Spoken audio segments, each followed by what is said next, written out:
pagi anak didik kami yang hebat. Apa kabar? Semoga anak didik kami tetap sehat dan semangat. Nah, hari ini kita masih tetap pada tema yang ketujuh, indahnya keragaman di negeriku.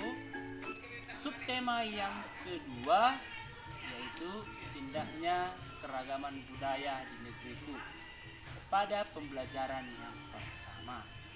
Nah, adapun muatan pelajaran hari ini, yang pertama bahasa Indonesia, yang kedua IPA, dan yang terakhir yang ketiga matematika. Nah, anak didik kami tetap simak video pembelajaran hari ini dengan penuh semangat. Adapun tujuan pembelajaran hari ini, yang pertama, siswa mampu menyebutkan informasi baru, kata-kata sulit, dan gagasan pokok setiap paragraf dengan benar. Yang kedua, siswa mampu menjelaskan manfaat gaya listrik dengan benar. Yang ketiga, siswa mampu menuliskan bahasa pengetahuan baru tentang listrik statis dan listrik dinamis secara rinci. Assalamualaikum Sekarang kita adik-adik. masuki muatan Bagaimana bahasa kabarnya hari Indonesia. ini? Pokok bahasan kita hari ini yaitu menjelaskan arti kata sulit dalam teks non-fiksi. Nah, langkah-langkah yang akan kita lakukan yaitu yang pertama, saat membaca tentu kamu pernah menemukan kata-kata yang belum kamu ketahui artinya. Kedua, kamu dapat mencari arti kata tersebut pada Kamus Besar Bahasa Indonesia atau KBBI.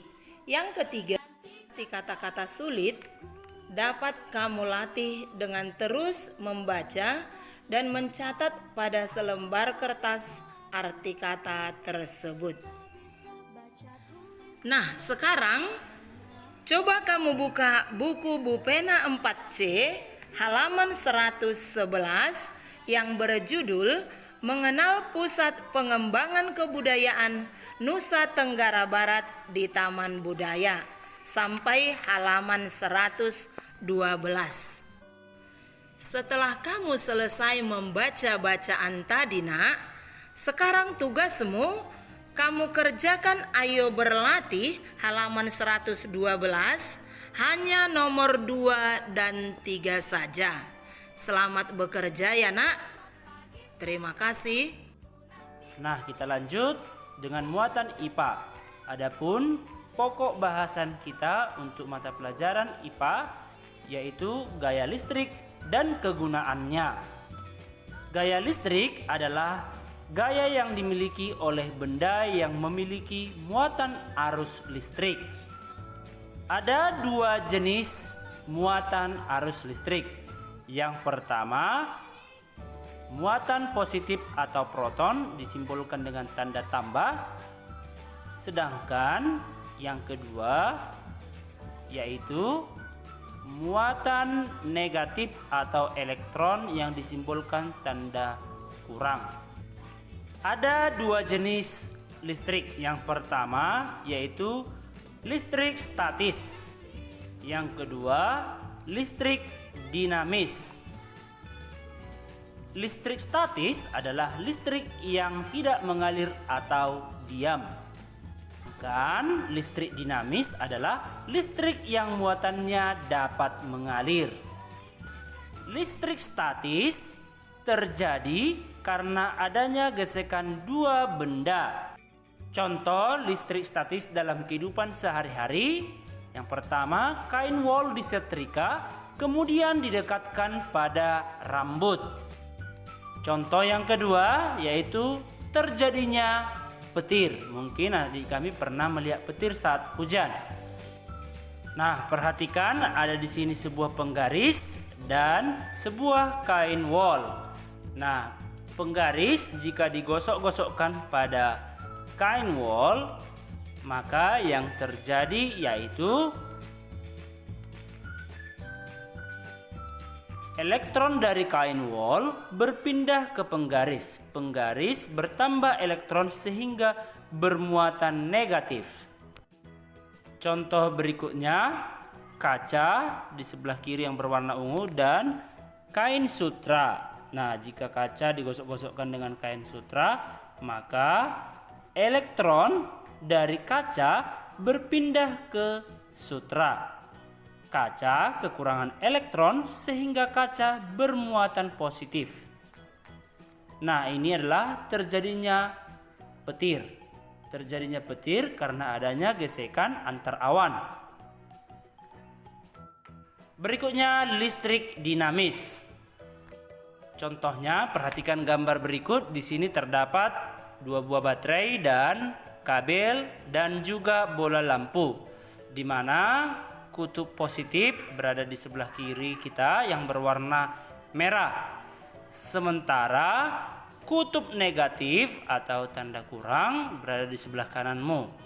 Nah, yang terjadi jika kita hubungkan menggunakan kabel kedua ujung baterai tersebut, maka lampu akan menyala. Contoh lainnya listrik dinamis yaitu penggunaan saklar. Saklar berfungsi untuk menghubungkan atau memutuskan aliran listrik. Ada beberapa manfaat listrik. Yang pertama, penerangan. Yang kedua, memberi tenaga pada alat elektronik. Yang ketiga, alat pemicu kinerja jantung. Alat ini biasa digunakan oleh tim medis atau kedokteran. Nah, kita lanjut dengan muatan matematika. Kemarin kita sudah membahas tentang garis sejajar.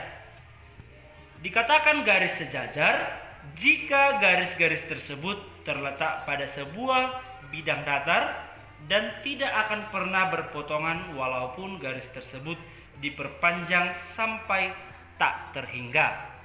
Nah, di sini ada sebuah soal. Coba anak didik kami perhatikan.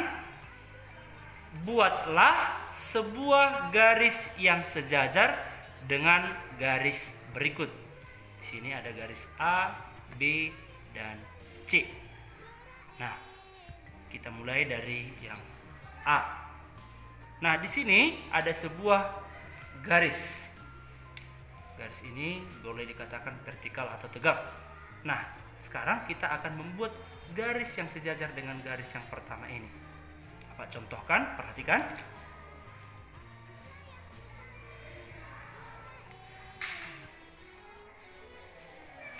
Bapak buat tanda panahnya.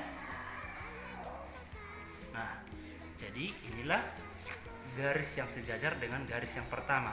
Yang kedua ini berwarna merah. Kemudian kita lanjut. B. Ini ada sebuah garis yang condong dia ke sebelah arah kanan. Nah, di sini kita akan membuat garis yang sejajar dengan garis yang pertama ini. Bapak contohkan, perhatikan. Bapak buat garisnya berwarna merah ya.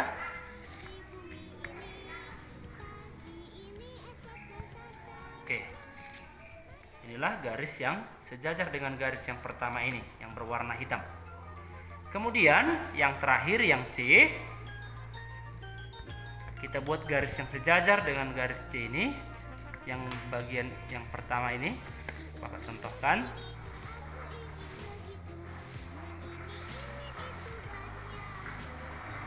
Bapak buat tanda panahnya. Oke, inilah garis sejajar yang berwarna hitam dengan berwarna merah yang Bapak buat ini. Inilah namanya garis sejajar. Jadi anak didik kami, inilah contoh cara pengerjaannya. Nah, sebagai tugas anak didik kami, coba perhatikan, buka buku matematikamu halaman 111. Nanti kamu mengerjakan nomor 2, 2A, B, dan C.